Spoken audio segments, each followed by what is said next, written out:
Ipinanganak si Lee Yong-a noong 31 ng Enero 1971 sa Ok-su-dong, isang distrito na matatagpuan sa Songbuk-gu sa loob ng lungsod ng Seoul, South Korea. Lumaki siya sa isang pamilyang may simpleng pamumuhay bilang pinakabata at tanging babaeng anak. Mula sa kanyang kabataan, ipinamalas na niya ang hilig sa sining, musika at palakasan. Nag-aral siya sa Hanyang University kung saan niya tinapos ang kanyang Bachelor of Arts, major in German Language and Literature. Hindi lamang siya nakafocus sa sining ng pag-arte kundi pinatunayan din niya ang kanyang husay sa akademya sa pamamagitan ng pagpapatuloy ng kanyang pag-aaral para sa master's degree at kalaunan ay Doctor of Philosophy sa acting sa parehong universidad. Ang kanyang edukasyon sa wika at sining ay nagbigay sa kanya ng malalim na pag-unawa sa emosyon at komunikasyon na naging malaking sandata niya sa kanyang pagpasok sa industriya ng libangan. Ang simula ng kanyang karera ay hindi nagumpisa sa isang malaking papel sa telebisyon kundi sa mundo ng pagpapakilala ng mga produkto o bilang isang commercial endorser. Ang kanyang opisyal na pagpasok sa industriya bilang profesional na modelo ay naganap noong taong 1991. Sa taong ito, habang siya ay nasa ikalawang taon sa universidad, napili siyang makasama ang sikat na aktor mula sa Hong Kong na si Andy Lau sa isang patalastas para sa isang kilalang tatak ng tsokolate. Dahil sa patalastas na ito, mabilis na napansin ang kanyang mukha ng mga direktor at mga kumpanya ng kosmetiko. Kinuha siya bilang pangunahing modelo ng isang tatak ng pampaganda. Matapos ang kanyang tagumpay sa mundo ng mga patalastas, nagdesisyon si Lee Yang-a na pasukin ang sining ng pag-arte. Noong taong 1993, ginawa niya ang kanyang unang paglabas telebisyon sa pamamagitan ng seryeng How's Your Husband na ipinalabas sa networks na SBS. Ang kanyang pagganap sa seryeng ito ay nagbunga na agad ng pagkilala ng gawaran siya ng parangal bilang Best New Actress sa SBS Drama Awards sa parehong taon. Sinundan ito ng marami pang proyekto sa telebisyon tulad ng seryeng Fireworks noong taong 2000 na nagpakilala sa kanyang pangalan sa mga manonood sa Taiwan. Sa mundo naman ng pelikula, gumawa siya ng ingay noong taong 2000 nang bumanat siya sa papel ng isang Swiss Army Major na may lahing Koreano sa pelikulang Joint Security Area na idinirect ng premyadong direktor na si Park Chan-wook. Ang pelikulang ito ay naging pinakakumitang pelikula sa kasaysayan ng South Korea sa panahon ngayon at nagpatunay na hindi lamang magandang mukha si Lee, kundi isang seryosong aktres na may kakayahang maghatid ng mabibigat na emosyon. Ang rurok ng kanyang kasikatan at ang proyektong tuluyang nagpabago ng kanyang buhay at karera ay dumating noong Setyembre 15, 2003 nang ipalabas ng estasyong MBC ang makasaysayang serye na Jewel in the Palace o Daejangyum.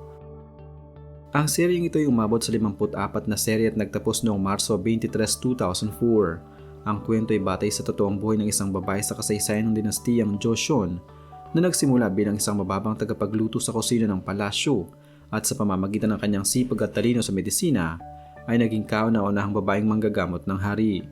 Ang serye ay nakakuha ng pambihirang rating sa South Korea kung saan umabot sa 46.3% ang karaniwang nanonood at pumalo sa 57.8% ang pinakamataas na rating nito na naglagay sa serye bilang isa sa mga pinakapinapanood na drama sa kasaysayan ng telebisyon sa bansa. Dahil sa kanyang pambihirang pagganap, iginawad sa kanya ang Daesang o ang Grand Prize sa MBC Drama Awards noong taong 2003. Ang pagsikat ni Lee Yang-a sa papel na Jang-gyum ay hindi lamang nanatili sa loob ng kanyang sariling bansa. Ang serye pinagbili sa higit 70 bansa sa buong mundo at naging isang malaking phenomenon sa buong Asya. Nagustuhan ng mga tao ang karakter ni Jang-gyum dahil sa kanyang mga katangian na madaling kapulutan ng mga inspirasyon.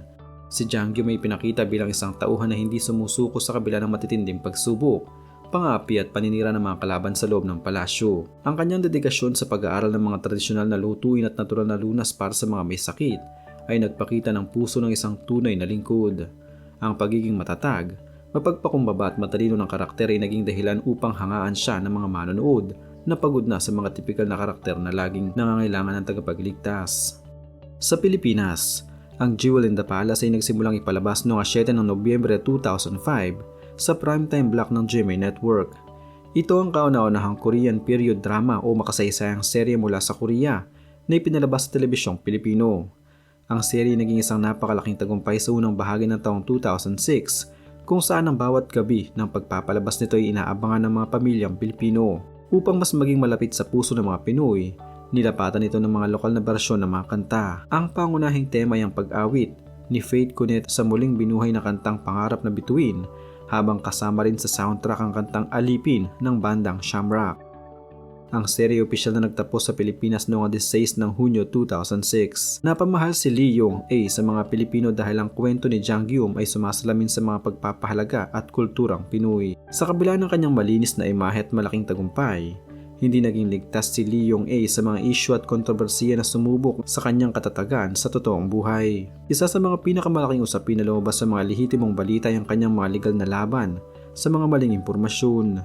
Noong taong 2012, kinailangang umapila ng aktres sa Press Arbitration Commission matapos magpalabas ng ulat ang stasyong MBC sa programang Good Day noong Nobyembre 27 ng taong iyon. Sa ulat ng MBC, sinabi ng aktres ay naninirahan sa isang marangyang mansyon sa Yongpyong, lalawigan ng Gyeonggi, kasamang 20 kasambahay na naghahatid sundo ng isang special na bus upang magsilbi sa kanyang pamilya. Agad na itinanggi ng kampo ng aktres ang balitang ito at sinabing malayo ito sa katotohanan dahil sinusubukan niyang mamuhay sa simpleng paraan kasama ang kanyang pamilya. Dahil sa pagkilos na ito, napilitan ang MBC na aminin ang kanilang pagkakamali at humingi ng paumanhin sa pamamagitan ng mga programang Entertainment Plus noong 4 ng Desyembre 2012. Isang mas bagong isyong legal ang hinarap ni Lee Yong-a na may kinalaman sa politika at internet media. Noong Oktubre na taong 2023, naghain ng aktres ng isang sibil na kaso para sa paninirang puri sa Seoul Western District Court laban kay Jung Chun-soo, ang dating pinuno at CEO ng YouTube channel na pinangalanang Open Mind TV. Ang kaso ay nagugat sa isang ulat na nasabing channel na nag-aangkin na ang aktres ay may malapit at personal na koneksyon sa unang ginang ng South Korea na si Kim Kyun-hee. Ang alegasyong ito ay lumabas matapos magbigay si Lee Yong-a ng donasyon na nagkakahalaga ng 50 milyong won para sa pagpapatayo ng isang memorial hall para sa mga yumaong dating pangulo ng bansa na si Syngman Rhee. Nilinaw ng kampo ng aktres na ang kanyang donasyon ay walang kinalaman sa personal na interes o koneksyon sa kasalukuyang pamahalaan, kundi isang hakbang para sa pambansang pagkakasundo sa pamamagitan ng pagkilala sa mga mabubuting nagawa at pagkakamali ng mga nakaraang pinuno. Bagamat natalo ang aktres sa kanyang sibil na tuntunin para sa danyos na nagkakahalaga ng 250 milyong won noong Desyembre 2024, ang usaping kriminal ay nagpatuloy kung saan ang Seoul High Prosecutor's Office ay naglabas ng summary indictment laban sa YouTuber noong March 14, 2025 at hiniling sa korte na patawan ito ng multa ng 7 milyong won dahil sa napatunayang pagpapakalat ng maling impormasyon. Nagkaroon din ng kontrobersya noong taong 2021 nang questionin ng publiko ang kanyang donasyon na tig 5 milyong won sa 3 mambabatas na kasapi ng Defense Committee ng bansa. Dahil ang kanyang asawa na si Jung Ho-young ay isang negosyante na may kinalaman sa industriya ng mga kagamitang pangmilitar, maraming taong nag-iisip na baka ang donasyon ay maaaring isang uri ng interes para sa negosyo ng pamilya. Agad na naglabas ng pahayag ang kanyang pamunuan upang ipaliwanag na ang donasyon ay nagmula sa sariling bulsa ng aktres bilang suporta sa mga mambabatas na may background sa militar. Sa isang panayam naman noong Setyembre 17 ng nakaraang taon, sa programang Son Suk-hee's Questions ng MBC, hayagang tinalakay ng aktres ang isang personal at professional na issue na matagal niyang dinala. Bilang isang kilalang reyna ng mga padalastas na lumabas sa humigit kumulang 240 commercial sa loob ng 17 taon, ibinahagi niya ang kanyang matinding bigat ng kalooban noong panahon ng credit card crisis sa South Korea. Noong unang bahagi ng dekada 2000, maraming nakaranas ng matinding pagkakautang dahil sa mga credit card na humantong sa malubhang krisis sa pananalapi at serye ng mga pagpapakamatay sa bansa. Dahil siya ang pangunahing modelo ng isang malaking kumpanya ng credit card sa panahong iyon, naramdaman niya ang moral na responsibilidad sa epekto ng kanyang mga patalastas sa publiko. Dahil dito, nagpasya siyang iwanan ng kanyang papel bilang modelo ng credit card noong taong 2003 at ipinasa ito sa ibang aktres. Sa kabila ng kanyang madalang na paglabas, si Lee Yong-a ay nananatiling aktibo at may mataas na katayuan sa industriya ng sining.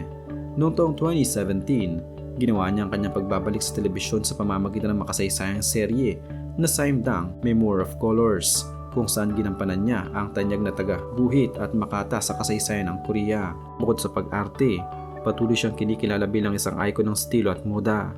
Noong Pebrero ng taong 2025, lumabas siya bilang pabalat ng sikat na magazine Vogue Korea. Noong Marso 23, 2026, opisyal na ibinalita ng kumpanyang iWill Media na si Lee Yong-a ay nakatakdang magbida sa isang bagong serye na may pamagat na Jae is Youngin. Kilala rin siya sa pagtulong sa may sakit tulad ng pagbalikat sa lahat ng gastusin sa operasyon ng isang batang Vietnamese na may tumor sa utak noong taong 2016 upang matiyak na gumaling ito. Ang kanyang buhay sa kasalukuyan ay isang magandang halimbawa ng balanse sa pagitan ng pagiging isang mapagmahal na ina, isang tapat na asawa, isang pilantropo at isang premyadong aktres na patuloy na nagbibigay ng karangalan sa sining ng pag-arte. Nananatili siya sa kanyang tahanan sa Gyeonggi, ngunit ang kanyang impluwensya ay nararamdaman pa rin sa buong mundo.